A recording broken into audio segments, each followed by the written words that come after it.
नमस्कार students. Class 10 chapter 2 यानी कि पॉलिनोमियल्स, इस पर डिस्कस करेंगे हम लोग। सबसे पहले इसके सिलेबस पर डिस्कस करते हैं, क्योंकि इस बार सीबीएसई ने काफ़ी सिलेबस को रिड्यूस कर दिया है। काफ़ी डिलीटेड टॉपिक्स हैं जो कि हमको पढ़ना नहीं है। चैप्टर 2 में हमको सिर्फ क्वाड्रेटिक पॉलिनोमियल्स पढ़ना है और आपको क्वेश्चंस इसी से रिलेटेड भी आएंगे। वैसे मैथमेटिक्स में आप बुक्स जो भी आपके पास है, एक नहीं दो नहीं कई बुक्स पढ़ो। NCERT, R D Sharma, R S Agarwal, KC Sinha, सारे बुक्स को जहाँ तक संभव हो बनाओ और जो टॉपिक्स उसमें दिए हुए हैं सारे टॉपिक्स को एक बार रफली देख जाओ, क्योंकि कोई भी टॉपिक छोड़ने के बाद आगे आपको प्रॉब्लम रह जाता है। तो एक बार देख ही लो। हम लोग उस पर भी डिस्कस करेंगे, लेकिन आज जो हमारा टॉपिक है वो सिलेबस के बेसिस पर होगा, यानी क्वाड्रेटिक पॉलिनोमियल्स ही हमको पढ़ना है। क्वाड्रेटिक पॉलिनोमियल्स में हमने काफ़ी वीडियोज बनाया है, आप उसको भी हेल्प ले सकते हैं। लेकिन आज मैं सबसे पहले बतलाता हूँ क्वाड्रेटिक पॉलिनोमियल्स है क्या। पॉलिनोमियल्स एक्चुअली पॉलिनोमियल्स एक अलजेब्रिक एक्सप्रेशन होता है, लेकिन क्वाड्रेटिक है तो क्वाड्रेटिक का मतलब हो गया उसका डिग्री 2 होगा। अगर किसी पॉलिनोमियल का डिग्री 2 है तो हम उसको क्वाड्रेटिक पॉलिनोमियल बोलेंगे। यही इसका डेफिनेशन भी है। A polynomial having degree 2 is called a quadratic polynomial. जैसे क्वाड्रेटिक पॉलिनोमियल में एक एग्जांपल हम लोग ले लेते हैं, x² -5। इसको हम लोग क्वाड्रेटिक पॉलिनोमियल बोल सकते हैं, क्योंकि इसमें जो वेरिएबल है x उसका डिग्री 2 है। तो क्वाड्रेटिक पॉलिनोमियल के डेफिनेशन के मुताबिक ये क्वाड्रेटिक पॉलिनोमियल पे आएगा। लेकिन इसका जनरल फॉर्म जो होगा वो क्या होता है, तो इसका जनरल फॉर्म है क्वाड्रेटिक पॉलिनोमियल को हम लोग fx लिखेंगे अगर उसका वेरिएबल x है, तो अगर y है तो fy लिखेंगे, t है तो ft लिखेंगे। तो fx इक्वल टू हम लोग मान लेते हैं इसका जो जनरल फॉर्म है ax² plus bx plus c।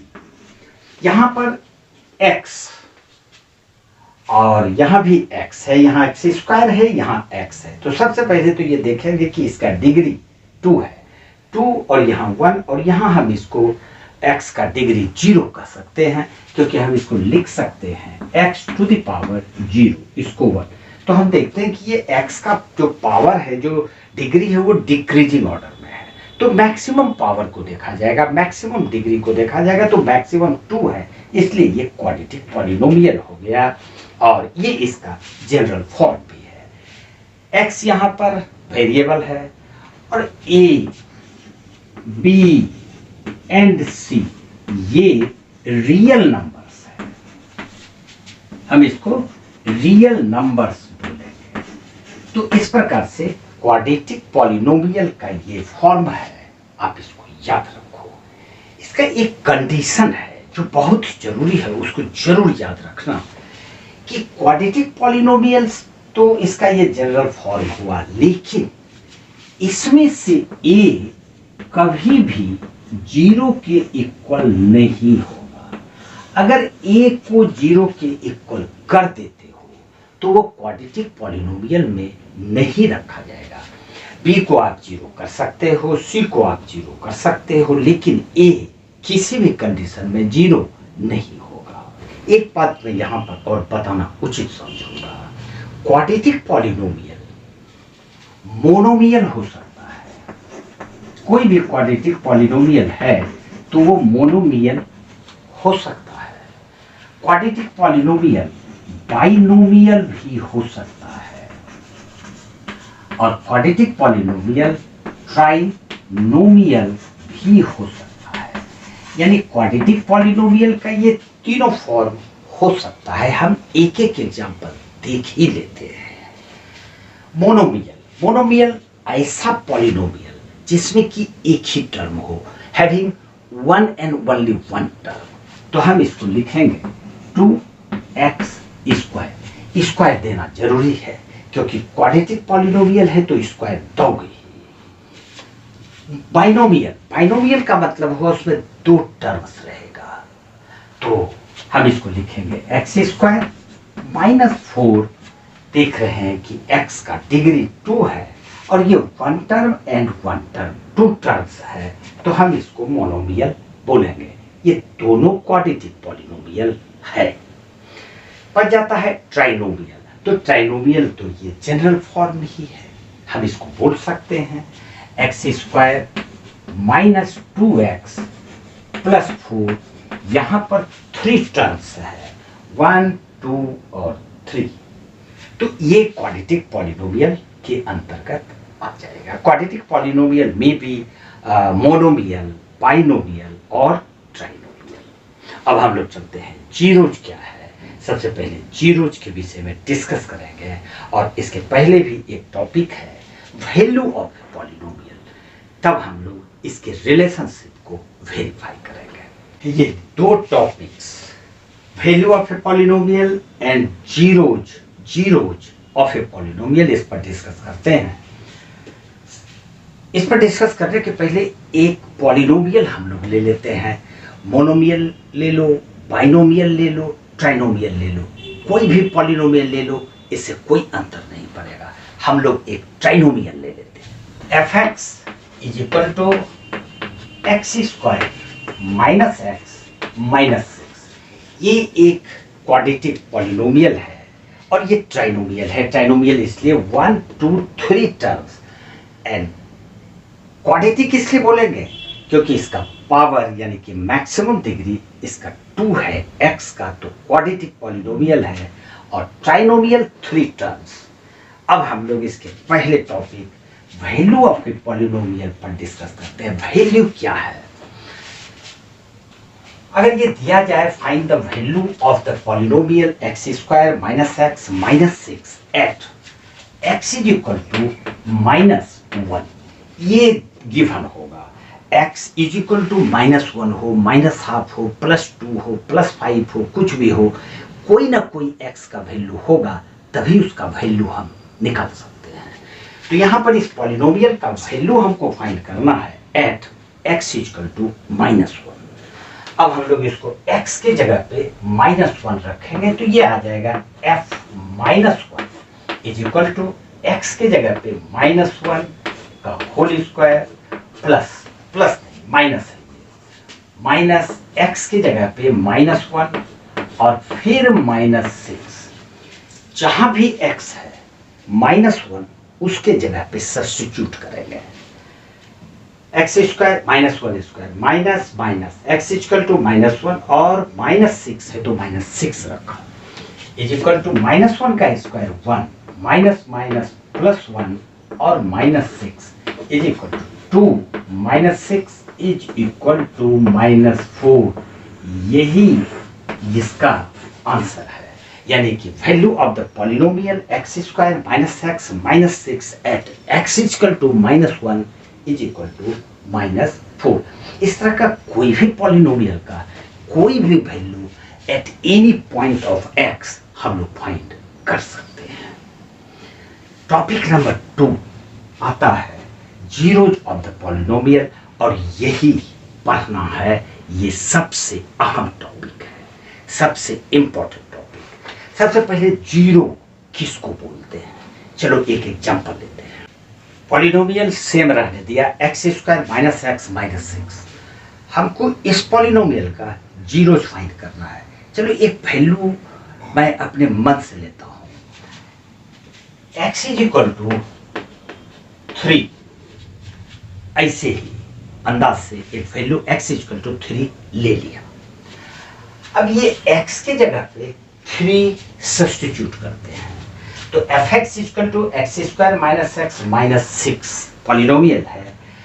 और ये जब f3 फाइंड करेंगे, that is the value of the polynomial, तो f3 is equal to x यानी 3 का स्क्वायर माइनस x यानी कि 3 और माइनस 6 इज इक्वल टू 3 का square 9 minus 3 minus 6 is equal to 9 minus 9 is equal to 0।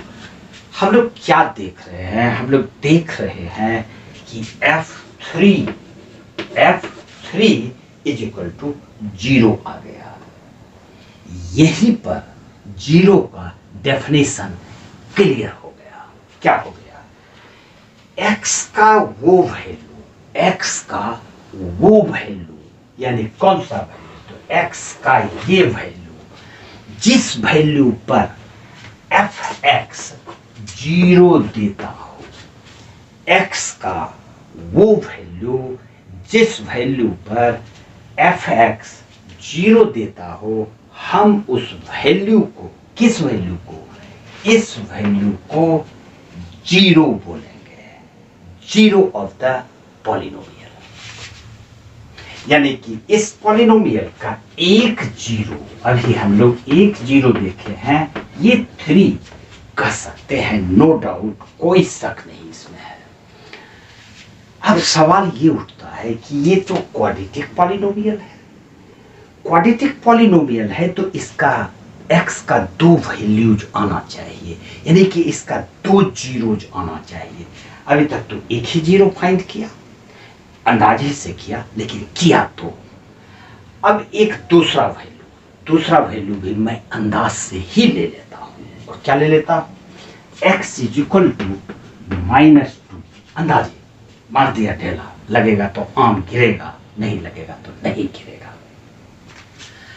अब ये x इक्वल टू -2 fx, इस पॉलिनोमियल में x का ये वैल्यू रख के हम इसका value of the polynomial find करते हैं। तो fx is equal to X square minus X minus 6, ये तो है ही। वैल्यू निकालना है एट x इक्वल टू -2, तो हम लोग f -2 ले लिया इज इक्वल टू -2 का whole square minus X equal to -2 लिया जाएगा, -2 ब्रैकेट में रखेंगे और -6 इज इक्वल टू -2 का स्क्वायर 4 माइनस माइनस प्लस 2 और -6, 4 plus 2 6 -6 is equal to 0। fx is equal to 0। इत्तेफाक से fx ये वैल्यू पर भी 0 आ गया, यानी कि इसका दूसरा 0 -2 निकल गया। दूसरा 0, पहला 0 निकला है 3 और दूसरा 0 -2।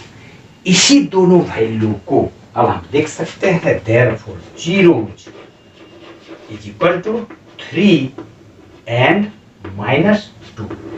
यही हमको जीरोज ऑफ दिस पॉलिनोमियल होगा। ये दोनों वैल्यू इस पॉलिनोमियल में रख के value of the polynomial find करो, वो 0 आएगा ही, नहीं आने का कोई सवाल ही पैदा नहीं होता है। ये दोनों टॉपिक क्लियर हो गया।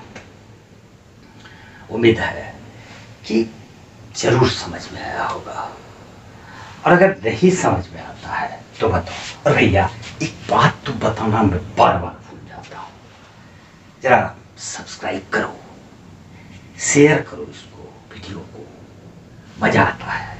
ठीक, रिलेशनशिप जीरोज के बीच में क्या है आज कैंसिल कर देते हैं, गर्मी भी बहुत है, लंबा वीडियो हो जाएगा। आज इतना सा ही, नेक्स्ट वीडियो में हम लोग डिस्कस करेंगे relationship of the zeros between the zeros and the coefficients, that is alpha and beta and a, b and c। आज इतना सा ही। जय हिंद।